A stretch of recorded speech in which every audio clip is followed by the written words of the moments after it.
It's a hierarchically and static society. Hierarchical and static society. The hereditary ties of subordination. Everything is done as it was before, so customary. It does not have the dynamism of capitalism. It, in other words, does not have, and this is what Engels says, next sentence, the bourgeoisie broke up the feudal system and built upon it ruins the capitalist order of society, the kingdom of, and this is Chelsea, the kingdom of free competition, of personal liberty, of the equality before the law, of all commodity owners, of all the rest of capitalist blessings. So he's being very sarcastic, but all that competition and equality is essential for the dynamism of capitalism. Feudalism, feudal relations of production, relations between lords and serfs, the manner of appropriating surplus is one that is very static. But there's something else that feudalism could not accommodate. And here we're back to Sonny's socialized production. Feudalism could not accommodate, Engels is saying here, could not accommodate this socialized production, factory production, collectivized production. Because he is saying, and here he is talking about the towns, because in the towns production is not collectivized, it is individualized. You have individual workers in guilds producing things, or you have craft workers producing things, but there isn't the socialized, collectivized factory production. And that socialized production, that factory production, is a crucial feature of capitalism that was incompatible with feudalism. Feudalism couldn't generate that. Feudal relations of production couldn't generate the collectivized production in factories that was based on the continual transformation of work. And you can read all about that on 702 and 703, and perhaps I should... I'm killing you, aren't I? Yeah. Perhaps I should read... Well, at the top of 703, third line from the top, Engels says, in the midst of the old division of labour grown up spontaneously upon no definite plan which had governed the whole of society, now arose a division of labour upon a definite plan as organised in the factory, side by side with individual production appeared social production. Social production is the production in the factory. And if we go down to the bottom of the page, 2, 4, 5 lines from the bottom of the page, Engels says, but the socialised producers and means of production and their products were still treated after this stage just as they had been before, i.e. as the means of production and the products of individuals. So before capitalism, you had individual producers in the towns, individual craft workers producing things, and they owned those things. That reminds you of whom? Smith. Very good. Very good. Very good. Right. Just as they had been before. Hitherto, the owner of the instruments of labour had himself appropriated the product because, as a rule, it was his product and the assistance of others was the exception. Essentially, people producing things with their own instruments of production and owning the product of their labour. Now the owner of the instruments of production under capitalism, now the owner of the instruments of production always appropriated to himself the product, although it was no longer his product, but exclusively the product of the labour of others. Talking about the capitalist appropriating the labour of others, namely the labour of those wage labourers collectively organised in the factory producing the pins, and the pins are then appropriated by the factory owner, and of course the workers in return get a wage. Thus the products now produced socially were not appropriated by those who had actually set in motion the means of production and actually produced the commodities, but by the capitalists. So what he's trying to do is compare individualised production, individual workers, the Smithian producers, with, of course, the capitalist production, where you have, and this is the crucial combination, 703, 704, and there on, hold on,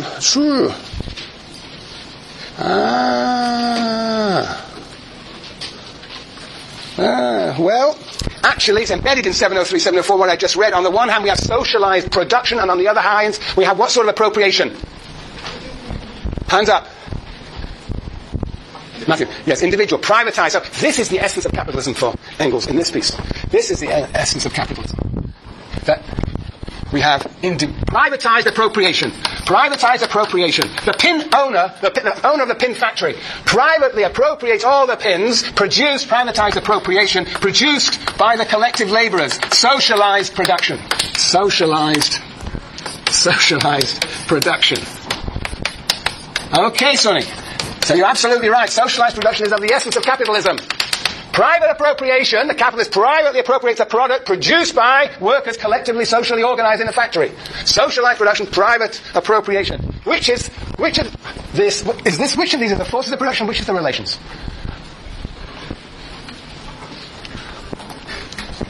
Felipe? Socialized relations.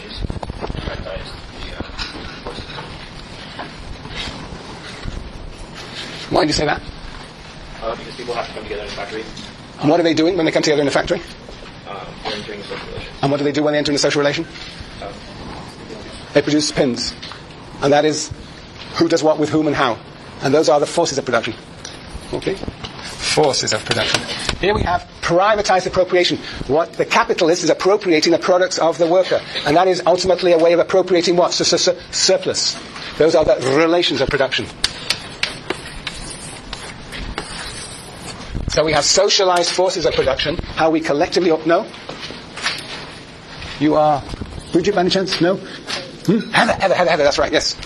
You're looking very skeptical. I just don't understand what you just said. Okay.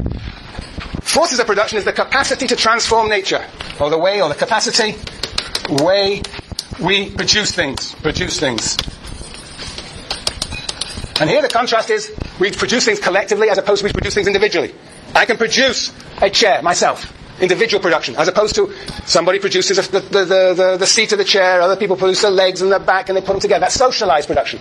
So this is, over here, force of production, the capacity, as opposed to privatized appropriation. This is who gets what. Basically, it's an individual capitalist gets the product of the socialized labor, the chair. He employs the workers, or she employs the workers produce the chair is then appropriated in a sense by the owner of the factory and sold in the market, and he or she gets some revenue back and pays the worker wages. That is all about who gets what. That is the relations of production. Okay.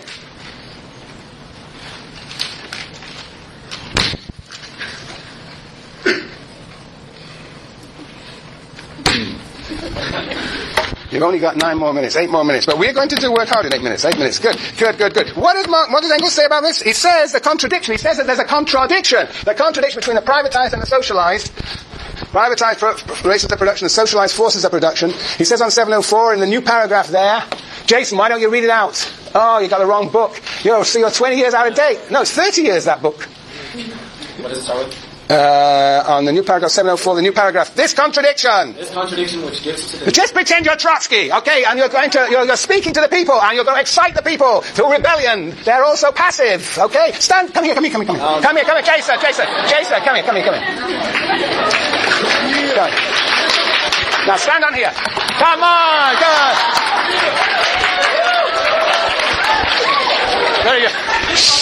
Which gives the new mode of production in its capitalist character, contains the germ of the whole of the social antagonisms today. Now that's the first time you did it. Now this is only one sentence, but you've got to get it really right.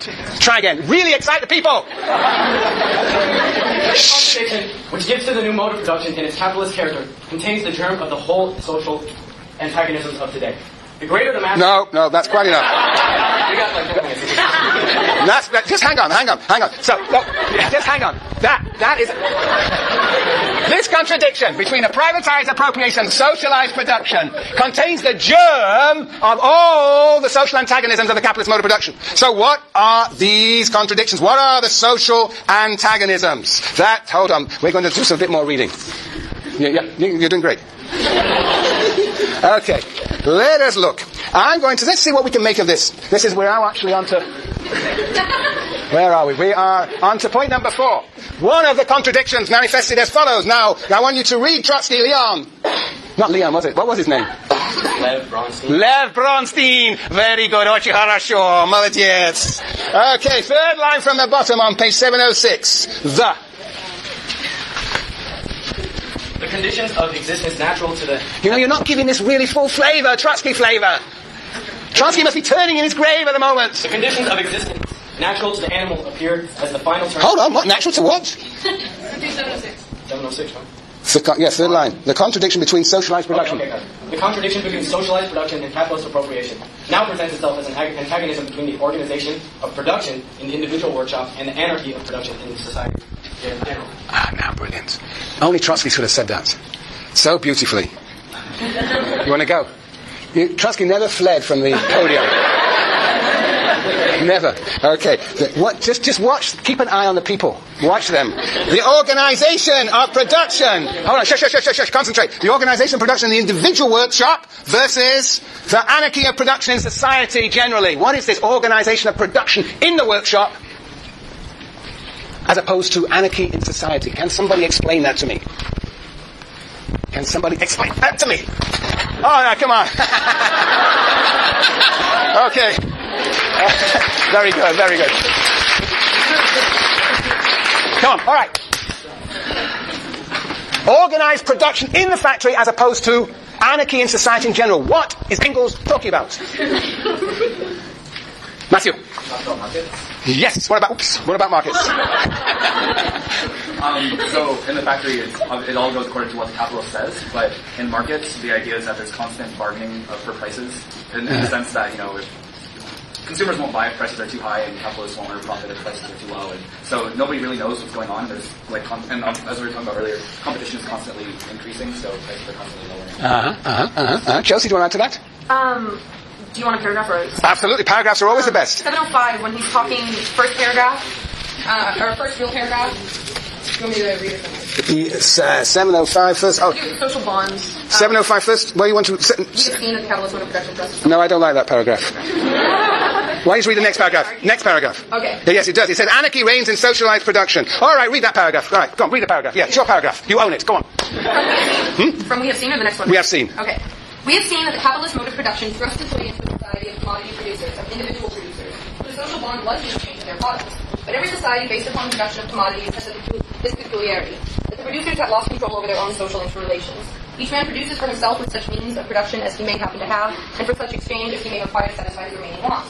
No one knows how much of this particular article is coming on the market, not how much of it will be wanted. No one knows whether his individual product will meet an actual demand, whether he will be able to make good his cost of production, or even to sell his commodity at all. Anarchy reigns in socialized production. Very good. But the production of commodities, like every other form of production, has its peculiar inherent laws inseparable from it. And these laws work despite anarchy, in and through anarchy. They reveal themselves in the only persistent form of social interrelations, iron exchange, and here they affect the individual producers as compulsory laws of competition. Everybody has to partake in these competition. They are at first unknown to these producers themselves and have to be discovered by them gradually and as a result of experience. They work themselves out, therefore, independently of the producers, and antagonism to them is as inexorable natural laws of their particular form of production. The product governs the producers. What is he saying here? He's saying that in the factory, there is planned production. Everybody has their task, has their place in production. There is what Smith would call a division of labor, specialization, socialized labor. You plan the factory. The manager plans the organization of work. And yet, outside the factories are engaged in what? Competition. They engage in competition where? In the market. The market is anarchy. It's uncertainty. The capitalist never knows